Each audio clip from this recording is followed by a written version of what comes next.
میں بھی جو ہمارا سلسلہ تسلسل سے آ رہا ہے جو خودکش دھماکہ ہوا کوڑا خٹک کے اندر، میں اس کی بھرپور الفاظ میں مذمت کرتا ہوں، اور ہم یہ بتانا چاہتے ہیں کہ اس معاملے میں تمام مکاتب فکر کے علماء ایک پلیٹ فارم پر ہیں، بلکہ پوری پاکستانی قوم ہی دہشت گردی کے اس جن کے خلاف جو ہے نا وہ متحد ہے۔ خوب۔ اور عام ترین بات یہاں یہ بھی ذہن میں رہے کہ یہ جو فتنہ ہے، جس طرح آپ نے بھی انٹرو میں کہا کہ یہ بڑا اس کا تسلسل بہت پیچھے ہے، ہماری اس حوالے سے بھی رسول اللہ صلی اللہ علیہ وسلم کے فرامین میں، چونکہ وہ نبی ہیں اور انہوں نے بہت ساری آنے والی اللہ کے بتائے ہوئے علم سے غیب کی خبروں کی آگاہی دی ہے، اور انہی اللہ کے نبی نے جو خبریں دی ان میں سے ایسی ایک قوم کا، ایسے لوگوں کے حوالے سے اللہ کے نبی نے جو ہے نا ہمیں آگاہ کیا ہے کہ جن کو اللہ کے نبی نے ان کی نشانیاں بیان کی ہیں۔ بخاری، مسلم، ترمذی میں ماجہ، مصنف ابن ابی شیبہ، الحدیث المختارہ، دیگر جو اہل سنت کی مین سٹریم حدیث کی کتابیں ان میں موجود ہے، اور ان میں جو وہ خوارج ہیں جن کو عام طور پر عرف میں جن کو خوارج کہا گیا،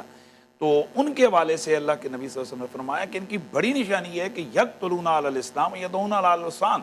یہ بت پرستوں کو چھوڑیں گے لیکن یہ اہل اسلام کو جو نہ قتل کریں گے۔ میں تھوڑا سا قاری صاحب کی غالباً عدم توجہ کی بنا پر ان کے جملے وہ لفظ نکلا کہ جو انہوں نے فرمایا کہ جو کسی مومن کو مومن کا جو ہے نا وہ سمجھ کر قتل کرے گا، ایسا نہیں ہے۔ اگر ہم یوں کریں تو ہر بندہ جو دوسرے کو قتل کر رہا ہے وہ تو کافر سمجھ کے ہی کر رہا ہے۔ ایک آدمی اس کا ایمان مسلم ہے، یعنی وہ لا الہ الا اللہ محمد رسول اللہ پڑھ رہا ہے، اور اس سے کوئی ایسا ارتداد یا اس طرح کی کوئی چیز صادر نہیں ہو رہی، تو وہ مسلمان ہے۔ میں کون ہوں یہ طے کرنے والا کہ یہ جو بندہ نماز پڑھ رہا ہے، یہ جو بندہ روزہ رکھ رہا ہے، یہ جو بندہ قرآن پڑھ رہا ہے، یہ جو لا الہ الا اللہ محمد رسول اللہ پڑھ رہا ہے، بھائی یہ جو سارے چل رہے ہیں یہ کافر چل رہے ہیں، جبکہ میرے پاس کوئی دلیل نہ ہو۔ تو خوارج کی نشانی یہ ہے کہ وہ مسلمانوں کو کافر اور مشرک کہہ کر قتل کرتے ہیں، اور یہ وہ بدبخت لوگ ہیں کہ جنہوں نے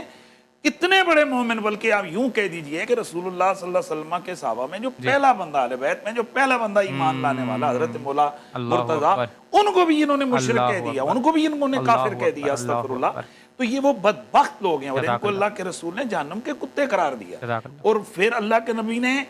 دو خوشخبریاں سنائی ان کے ساتھ لڑنے والوں، اور میں اپنی معذرت کے ساتھ، ہم کھل کے جب کہتے ہیں تو کھل کے بات کرتے ہیں، ہمیں کسی کا خوف نہیں ہے، کیونکہ جو رات قبر میں وہ باہر نہیں ہے، اور حق علماء نہیں بولیں گے تو کون بولے گا؟ ہم کھل کے کہتے ہیں۔ اور میں جو سمجھتا ہوں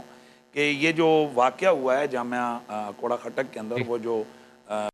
حضرت کا میں نام حامد الحق صاحب، مولانا حامد صاحب، ان کو بھی میں سمجھتا ہوں کہ یہ اس لیے ٹارگٹ کیا گیا ہے کہ وہ مدارس میں دیوبندی مکتب فکر کے بڑی شخصیت سمجھے جاتے ہیں، تو انہوں نے کہا کہ بھئی ہم اس آواز کو دبائیں گے تاکہ لوگ ریاست پاکستان یا ملک پاکستان کی حمایت میں علماء نہ بولیں۔ ہم یہ بتانا چاہتے ہیں وہ یار وہ اور ہیں کہ جو ایک دھمکی سے اٹھ کے ملک چھوڑ کے بھاگ جاتے ہیں، ہم نے یہیں رہنا ہے، ہم نے یہیں جینا ہے، ہم نے یہیں مرنا ہے، اور ہم کھل کر کہتے ہیں کہ ہم پاکستان کی پاکستان کے ملک کے ساتھ کھڑے ہیں،